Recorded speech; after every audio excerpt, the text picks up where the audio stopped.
नमस्कार, बहुत स्वागत है आपका महाकुंभ स्पेशल 2025 में। प्रयागराज महाकुंभ में श्रद्धालुओं का आना जारी है। हमेशा से रहस्यमय जीवन जीने वाले नागा साधुओं की बड़ी संख्या भी इस कुंभ में मौजूद है। जूना अखाड़े में पहुंची टीवी 27 न्यूज की टीम ने नागा साधुओं महामंडलेश्वर से खास बातचीत की है। जरा आप देखिए। प्रयागराज के इस महाकुंभ में अलग अलग दर्शन, अलग अलग झांकियां, अलग अलग चित्र निकल के सामने आ रहे हैं। सनातन की रक्षा के लिए जिन्होंने सबसे पहले अपने हाथ में शस्त्र उठाया वो आज हमारे साथ हैं। नागा बाबा हमारे साथ मौजूद हैं, इनसे बात करेंगे।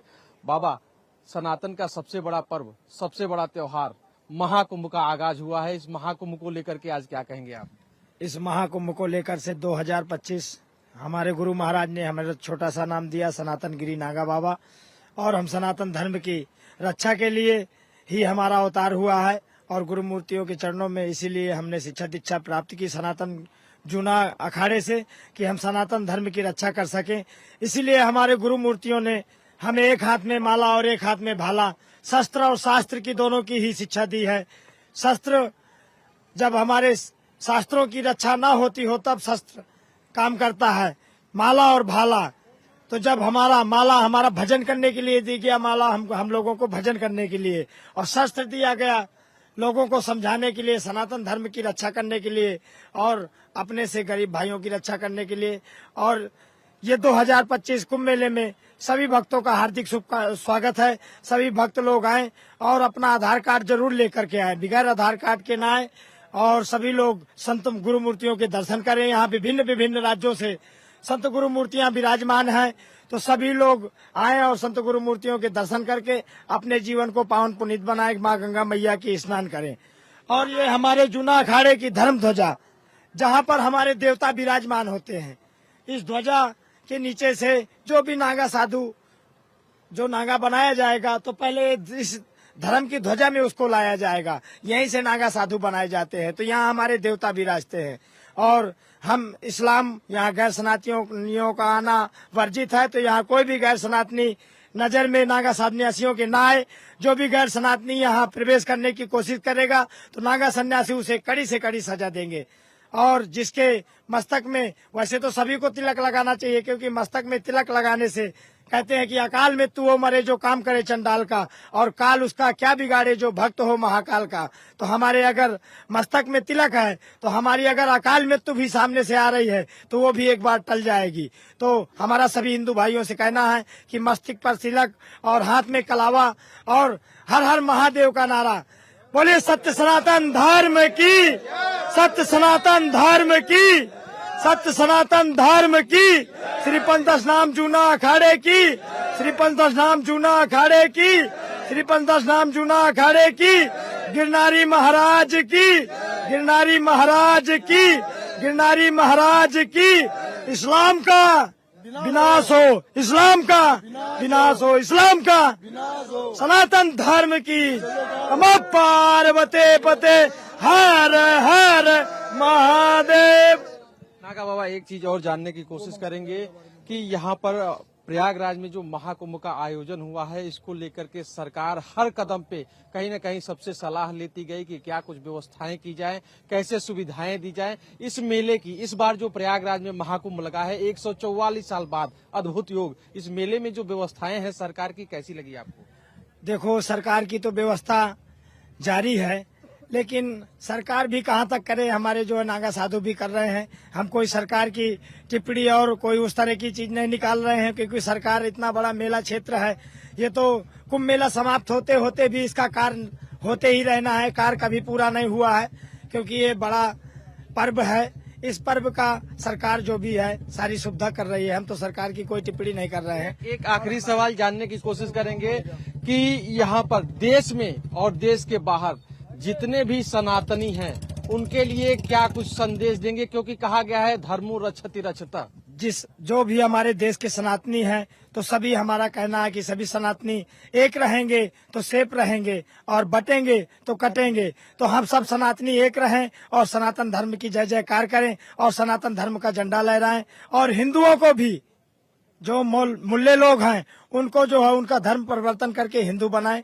यही हमारा सभी हिंदू भाइयों से कहना है। आप क्या कहना चाहते हैं? जो अपने सरकार के बारे में बोला, हम सभी सनातनी हिंदुओं को हम हाथ जोड़ के निवेदन है, एक नागार्जुन होने के नाते हम आसाम से बिलोंग करते हैं। हम एक नागार्जुन हमारे गुरु भाई है।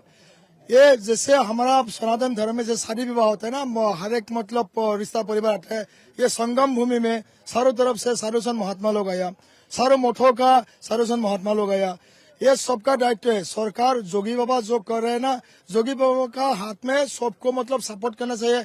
और जैसे शादी विवाह में जो गिफ्ट लेके आता है ना, हर एक राज्यों से, इस देश का हर एक राज्यों से जोगी बाबा को जो ये निधि को है ना, इसमें पैसा जितना हो सही मदद करना चाहिए। क्योंकि हम लोग सनातनी क्या जो एक पर्व होता है ना, फूल लेके भी जाते हैं, फल लेके भी जाते हैं और कुछ सामान भी लेके जाए। हम सभी सनातनी इस देश का, और जो विदेशी में रहे उन्हीं ने जो जोगी बाबा को सपोर्ट करके आर्थिक का तरफ से ये महाकुंभ होना है, ये तो बहुत बढ़िया हुआ और इससे और अच्छा होगा। और जब जोगी बाबा इस देश का मतलब देश का ये प्रधानमंत्री होगा ना, तो भी ये राम राज्य होगा। क्योंकि साधु संत महात्मा जब देश का सत्ता उनका हाथ में आएगा, क्योंकि साधु संत लोभी होता नहीं है, वो कामुक भाव भी नहीं है, वो आपका लालची भी नहीं है। और जो अभी सत्ता में है, हम सबको नहीं बोल रहे हैं, जो कामुक भाव भी है, लालची भी है, लोभी भी है, उनका बीवी परिवार बैंक बैलेंस के लिए जुड़ा हुआ है। आप लोगों का माध्यम से हम लोग देखने के लिए मिला कितना नेताओं के पास कितना करोड़ों रुपया मिला। जब 2000 रुपये का नोट बैन किया, कितना पानी में बहला दिया। ये सब नहीं होना चाहिए। जब साधु संत का हाथ में देश का सत्ता आएगा, ये देश राम राज्य बनेगा। और जो गौ माता को वध करके, नंदी बाबा को हत्या करके रोटी का साथ मांस खा रहे हैं, ये बाबर का वंश, ये मुगल का वंश, इस देश में रहने का उसका कोई हक है नहीं। क्योंकि धर्म का आधार में दो हिस्सा हुआ, पाकिस्तान और हिंदुस्तान। ये हिंदुस्तान क्यों क्या मालूम नहीं, हिंदुस्तान का भारत क्या, लेकिन इस देश को हिंदू राष्ट्र मानना चाहिए। और जब हिंदू राष्ट्र होगा, जैसे देश का आजादी का बाद जो तिरंगा जो लहरा है ना, ये जो देश का आजादी का पहले जब राजा महाराजा था, तभी भगवा वो झंडा था, भगवा झंडा।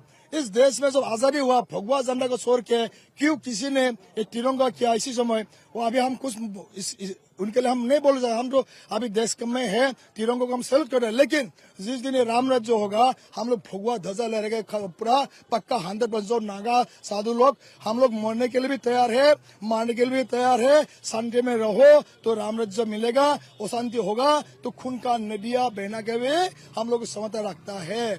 और एक बार है, जो लोग ये नदी पार होके, गंगा माया का वो ब्रिज पार होके मुल्ला कुल्ला जो आ रहे, कुछ सामान बिक रहे, जोगी बाबा ने बिल्कुल प्रशासन का तरफ मुको दिया था, कोई ना आए। लेकिन बहुत सारा से मुल्ला को देखने के लिए मिला, उधर आके सामान बिक्री कर रहे। क्योंकि इसी में कोई प्रशासन का भी कुछ जो सिक्योरिटी इसमें थोड़ा सा हल्का हो रहा है। लेकिन वो लोग बेचारा बहुत दिन रात कर रहे हैं। लेकिन भगवान उनको भी शक्ति दे, कोई मुल्ला कुल्ला ना आ पाए, तुरंत चेकिंग करे। आधार कार्ड देखो, आज का आधार कार्ड में फेक होता है। उन्हीं को मतलब जब भी उसको शकल देखेगा, एक तो उसको पहले जाने दो, नहीं तो गंगा माया में बहला दो। आप देख सकते हैं कि सनातन का ध्वज लहरा रहा है। जूना अखाड़े के इस पवित्र ध्वज के नीचे नागा बाबा है। सनातन धर्म की रक्षा करने वाले जो लोग हैं, जो संत हैं, वो महात्मा है, यहाँ पर है। और सीधे सीधे यहाँ से जो जय घोष हो रहा है वो सनातन के लिए हो रहा है। और उनका सीधे तौर पे कहना है कि सरकार की सारी व्यवस्थाएं बेहतर है और सनातन की रक्षा के लिए ये लोग यहाँ आए हैं। जाहिर सी बात है, कहीं न कहीं एक बार फिर से अपने धर्म की रक्षा और अपने धर्म की आस्था को यहाँ पर बताने की कोशिश की गई है। सीधे तौर पे यहाँ पे एक मैसेज देने की कोशिश की गई है कि जितने भी सनातनी हैं, अपने धर्म के लिए, अपने धर्म की रक्षा के लिए यहाँ पर प्रयागराज में महाकुंभ में आए और आस्था की पावन डुबकी लगाएं। वीडियो जर्नलिस्ट अमर के साथ पंकज तिवारी, टीवी 27 न्यूज, प्रयागराज।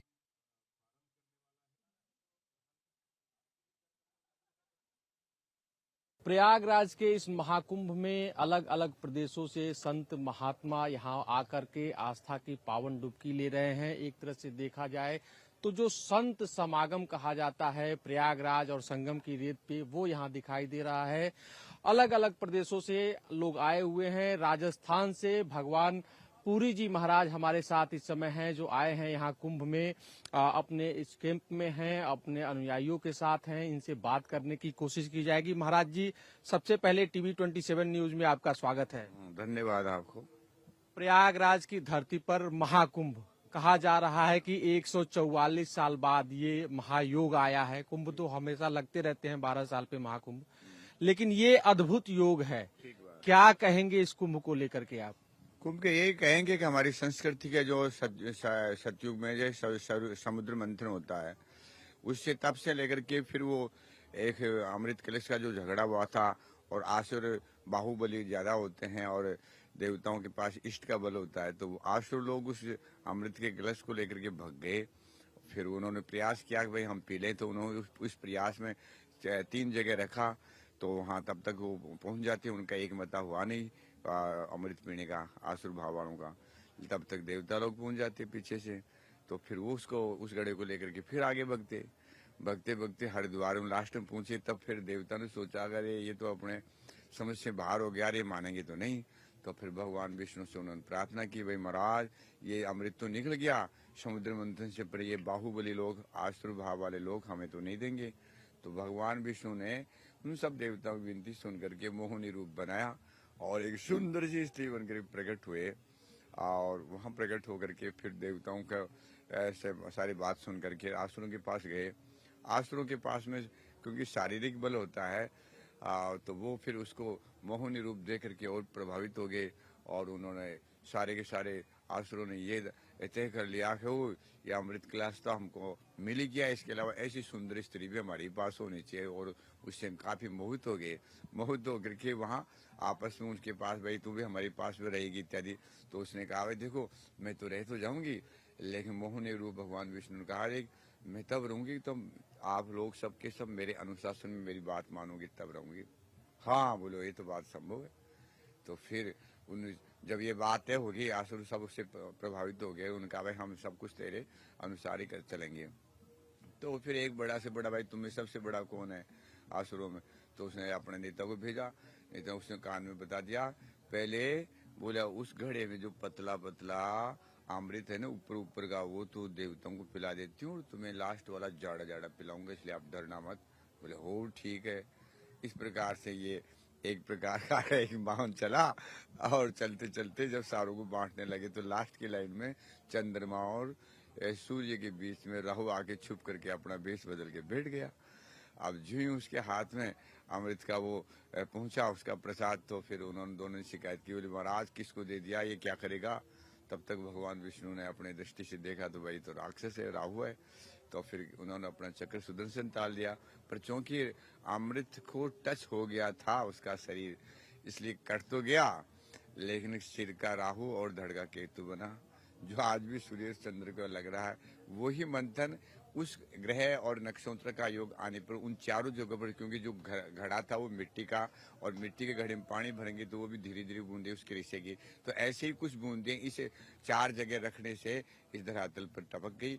उनका ऐसा योग आता है ज्योतिष के मुताबिक और काल की गिनती से, तो फिर वो अमृत बाहर आता है या उन देवी दिव्य शक्तियों का उसमें समावित होता है। उसी का लाभ लेने के लिए सब साधु संत और ईश्वर भक्त आते हैं। और ये भी बात निश्चित है कि जब सृष्टि चलाई परमात्मा ने, तो केवल विनोदित सृष्टि, शास्त्र में ये प्रमाण है, नहीं कि कोई इस संसार के इतने जीवों से बना देने से जैसे एक मनुष्य कोई नेता को बहुमत मिल जाता है इत्यादि, ऐसा ईश्वर में कुछ नहीं होता है। मात्र एक विनोदित श्रेष्ठ खेल है। तो अब ऐसा खेल है जिसमें केवल भगवान के भक्त और ईश्वर आस्था वाले ही इसमें आ रहे इकट्ठे हो रहे हैं, और वो भी करोड़ों की संख्या में। तो निश्चित है इतने आत्माओं की पुकार सुनने से परमात्मा भी आता है। तो हमने बुजुर्ग साधुओं से सुना है कि इस कुंभ पर्व में भगवान शिव और पार्वती एक साधु और अवधूतनी के रूप में आते हैं, लेकिन जिनके पास उपासना है, प्रज्ञा चक्षु खुले हैं या अंतःकरण जिसका शुद्ध है उसका अनुभूति हो जाती है, वो जान जाता है कि ये दिख तो रहा साधारण साधु जैसे, पर ये साधारण नहीं है ऐसा महसूस हो सकता है, लेकिन इनको डायरेक्ट सबको समझ में नहीं आता ये बात। पर ऐसा सत्य है कि ऐसी दिव्य विभूतियां यहाँ कुंभ पर्व पर उपस्थित होती है, जो ही हमारी संस्कृति में महत्वपूर्ण है। उनका संकल्प है, क्योंकि धर्म की रक्षा के लिए उन्हीं का संकल्प है, सदा से यदा यदा धर्म से ग्लानिर्भवति भारत। तो वो सारा सिस्टम परमात्मा की सृष्टि का विधान है, नहीं कि आदि मानव बंदर वो हमारे ऋषि मुनियों की संतान है। इसलिए ये सब आस्था और विश्वास से जड़ा, और आस्था विश्वास है तो ईश्वर की प्राप्ति होती है, निश्चित माना जाए। और क्या जिज्ञासा बताइए? ये कुंभ है, कुंभ की कहानी तो आपने बता दी।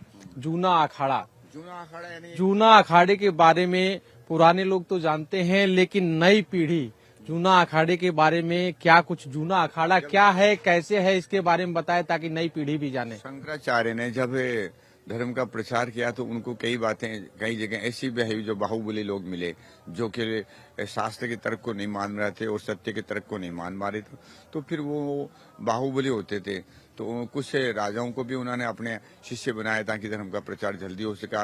लेकिन कई समस्याएं ऐसी आती थी कि हर राजाओं को जाकर पुकारने की बजाय साधुओं को अपना एक संगठन होना चाहिए धर्म का, जो जो जो हमारा धर्म का खंडन करे या उसको विपरीत चले या उसको अपराध करे तो उसे दंडित भी किया जाए। तो ऐसे एक साधु हमारे अखाड़े के द्वारा नागाओं की फौज बनाई गई थी, जो शंकराचार्य के संकल्प से, उनके आदेश से चलती थी। और फौज का मतलब उसमें दंड परिणाम करना, हथियार चढ़ना, भाला वृक्ष वगैरह सभी थे। युद्ध भी किया जा सका, एक दो जगह युद्ध जीते भी। दक्षिणी भारत में एक स्वामी हुए थे, उनके सामने उन्होंने कई राजाओं को परास्त भी किया था। तो कुल मिलाकर अखाड़ा का मतलब एक ट्रेनिंग विशेष है जो धर्म की रक्षा के लिए ही उनका जीवन काम है और उपासना के द्वारा मन को शुद्ध किया जाता है। तो कुल मिलाके ये अखाड़े धर्म की रक्षा के लिए बनाए गए हैं। तो अब देख सकते हैं जो अखाड़े हैं वो धर्म की रक्षा के लिए बनाए गए हैं। और सबसे बड़ी बात, जूना अखाड़े में नागाओं की एक फौज तैयार की गई, और ऐसी फौज जो सनातन धर्म की रक्षा कर सके। जैसे कहा गया है कि धर्मो रक्षति रक्षता, धर्म की जब आप रक्षा करेंगे तो धर्म आपकी भी रक्षा करेगा। तो नागाओं का इतिहास वो इतिहास है जो अपने सनातन धर्म के लिए हमेशा मरने और मिटने को तैयार रहा है। तब कहीं न कहीं जाकर के ये सनातन धर्म आज भी धरती पे जिंदा, जीवित, सजीव दिखाई दे रहा है। और करोड़ों सनातन के जो अनुयायी हैं वो प्रयागराज में इस कुंभ का हिस्सा बन रहे हैं, अमृत स्नान कर रहे हैं, इस महायोग का पुण्य पा रहे हैं। महाराज जी से और आगे बात करेंगे। महाराज जी, ये जो मेला परिक्षेत्र है प्रयागराज में, मेला को लेकर के उत्तर प्रदेश सरकार ने तमाम तरह की कसरत, तमाम तरह की कोशिश की कि किसी को भी किसी तरह की कोई दिक्कत ना आए, सुरक्षा को लेकर के, खाने पीने को लेकर के, रहने को लेकर के। इस पूरे मेले में आपने क्या कुछ पाया, कैसी व्यवस्था है? नहीं, व्यवस्था में बहुत साफ सुथरा है, बहुत अच्छा है, जो कि जिससे काफी उनको सहयोग भी मिला। साधुओं की जय, प्रशासन को उन्होंने अच्छे ढंग से मार्गदर्शन किया कि साधु को परेशान नहीं किया जाए। लेकिन अगर कोई परेशान करे तो बात अलग है। और जहाँ तक साधुओं को किसी ने कोई आज तक शिकायत नहीं की इस मेले में।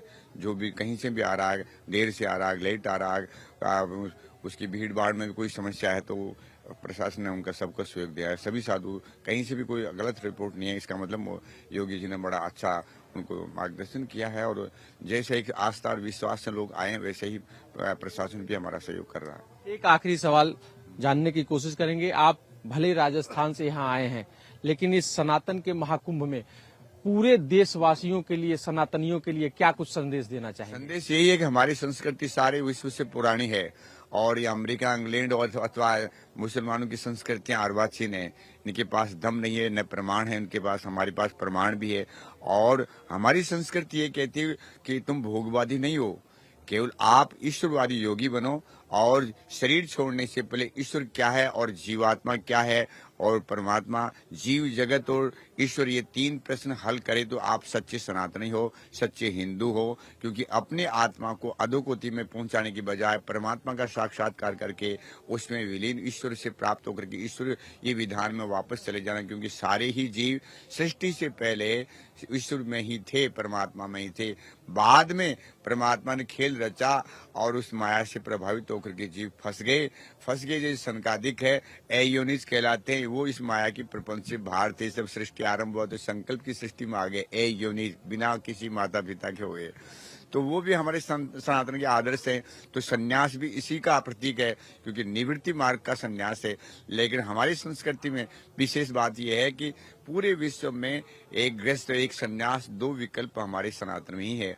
और सन्यास का दायित्व यह है कि वो लंबी लंबी बड़ी बड़ी उपासनाएं करे, साधनाएं करे, ज्ञानार्जन करे, और फिर उसको हमारे सनातन अवलंबियों को उनका लाभ दे। उनके जीवन में जो पतन का कारण है, मन की समस्याएं हैं, आर्थिक स्थितियां हैं, शारीरिक वगैरह है, उसको किस तरह से शिक्षा को मेंटेन किया जाए कि वो स्वस्थ जीवन बिता सके और सुखी जीवन बिताए, यहाँ रहते हुए सुखी, और मरने के बाद उसकी प्रेत संज्ञा नहीं बने। बहुत से लोगों में देखा, हर परिवार में देखना कि ज्यादातर स्वप्न में उनके खानदान के लोग स्वप्न इत्यादि में दिखाई देते हैं, उसका परिणाम अशांति और क्लेश की अनुभूति होती है। होना नहीं चाहिए, क्योंकि पढ़े लिखे होने के बाद भी हमारा चित्त वहां से क्यों नहीं हट पड़ता। और ये केवल हमारी संस्कृति में ही ऐसा विशेष बात है कि उपासना करके चित्त को शुद्धि करके, मन को शुद्धिकरण के, अंतःकरण को शुद्धि करके और परमात्मा का साक्षात्कार किया। क्योंकि परमात्मा बाहर से आके मिलेगा ऐसा नहीं है, सबको प्राप्त है। चींटी में भी, हाथी में भी और मनुष्य में भी उतना ही है, तीर्थों में भी उतना ही है जितना मंदिर में। लेकिन विशेषता है कर्म स्थली की। तो मनुष्य ने एक कर्म विशेष के लिए मिला है, और कर्म यही है कि कर्म, अकर्म और विकृत तीनों को ठीक से समझ के अगर सनातन धर्मी अपने ईमानदारी से अपने इष्ट को पुकारे थे, वो परमात्मा आज भी व्यापक है, सब जगह है, सबके अंदर है और वो सबकी सुन भी सकता है। यही विशेषता है कि बाद में कोई आकर के मिलेगा, इसकी अनुभूति न होकर के केवल हमें जो पहले प्राप्त है उसका सदुपयोग करें। और परमात्मा का यही शिक्षा है कि प्रथम भक्ति संतन कर संगा, दूसरी रति मम कथा प्रसंगा, गुरुपद पंकज सेवा, तीसरी भक्ति अमान, चौथी भक्ति मम गुणगन करें कपट तजगान, मंत्र जाप मम दृढ़ विश्वासा, पंचम भजन सु वेद प्रकाशा, छठम दमशील विरति बहु कर्मा, नित्य निरंतर सज्जन धर्मा, सातम सब मोय मई जग देखा, मोते अधिक संत कर लेखा, आठम जथा लाभ संतोषा, सपने नहीं देखे परदोषा, नवम सरल सब छल हीना, मम भरोस ही हर्ष दीना, नवमम एक जिहा के होई, नारी हो या पुरुष चराचर चराचर कोई, सोई अतिशय प्रिय भामनि मोरी, शकल प्रकार भक्ति दृढ़ तोड़े।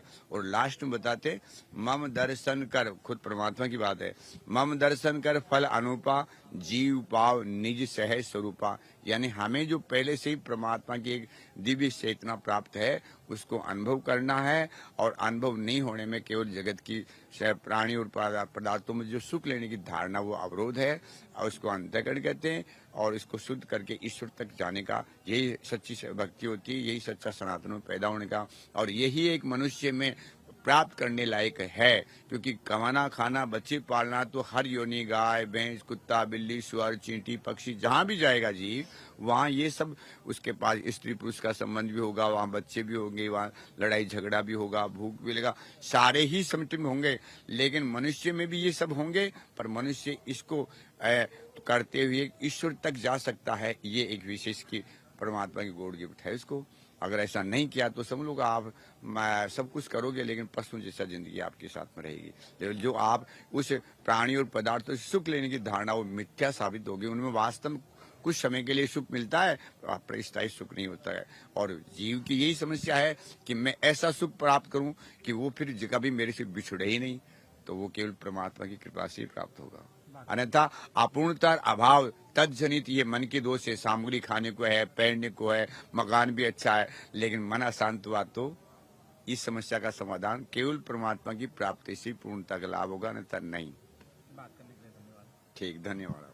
तो ये थे महाराज जी जिन्होंने देखा कि जीवन के हर मोड़ का, हर एक लक्ष्य का ज्ञान बताया कि सनातन में कैसे आपके हर सवाल का जवाब है और परमात्मा कहीं न कहीं विद्यमान है। अगर आप सनातनी हैं, अगर आप के मन में सच्चा ईश्वर को देखने की सच्ची क्षमता है तो वो जरूर दिखाई देंगे। प्रयागराज की जो व्यवस्था है, महाकुंभ की जो व्यवस्था है, महाराज जी ने कहा कि वो व्यवस्था बेहतर है। और सनातन के जो अनुयायी हैं उनसे एक बार फिर अपील है कि वो इस महाकुंभ में आए, आस्था की डुबकी लगाएं और विशेष योग का जो पुण्य है उसको भी प्राप्त करें। वीडियो जर्नलिस्ट अमर के साथ पंकज तिवारी, टीवी 27 न्यूज, प्रयागराज।